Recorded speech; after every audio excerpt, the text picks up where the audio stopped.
খাগড়াছড়িতে শৌখিন এক বাগানের সংগ্রহে আছে ৫ শতাধিক প্রজাতির ফুল আর বৃক্ষ। প্রকৃতিপ্রেম থেকে এমন সংগ্রহশালা গড়ে তোলেন কলেজ পড়ুয়া এই যুবক। বসতভিটার অর্ধেক জায়গা জুড়ে গড়ে তোলা বাগানে তার পাশে সময় দেন পরিবারের সদস্যরাও।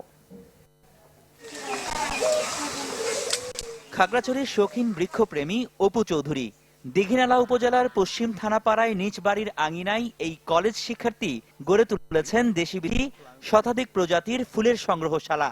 পাশাপাশি আছে ফলজ, বনজ, ঔষধি সহ সৌন্দর্যবর্ধন নানা বৃক্ষ। ৪৪ শতক বসতভিটার ১৬ শতক জুড়ে সবিতা পুষ্পালয় নামে তার এই সংগ্রহশালা। ছোটবেলা থেকে বৃক্ষের প্রতি প্রেম থাকলেও ২০২০ সালে করোনা মহামারীর লকডাউনে সবকিছু ছেড়ে মনোযোগী হন বাগানে। বিভিন্ন মাধ্যমে সংগ্রহ করেন বুনো অর্কিড, ইনডোর প্ল্যান্ট সহ বনজ ও ঔষধি বৃক্ষের চারা।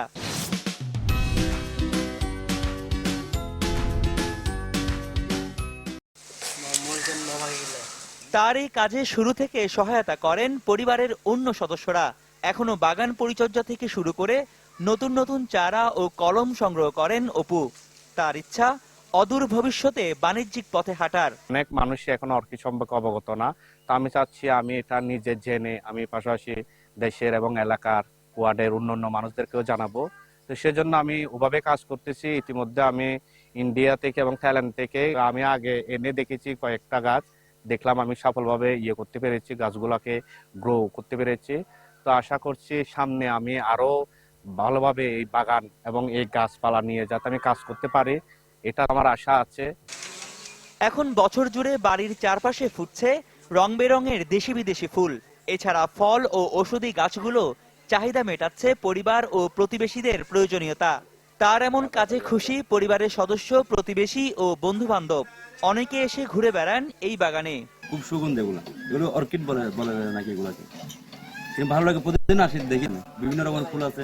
ফুল ফুটলে নানা রকমের সৌন্দর্য লাগে, দেখতে ভালো লাগে। আমাদের ঘরের আশপাশে অনেক ঠান্ডা থাকে ঘর, আর আমিও আরো গাছ লাগাই মাঝে মধ্যে। ইন্টারনেট থেকে দেখে এবং নিজের অভিজ্ঞতা কাজে লাগিয়ে বাগান চালাচ্ছেন অপু। এখন সহযোগিতা চান কৃষি বিভাগের। Desk report, channel 24।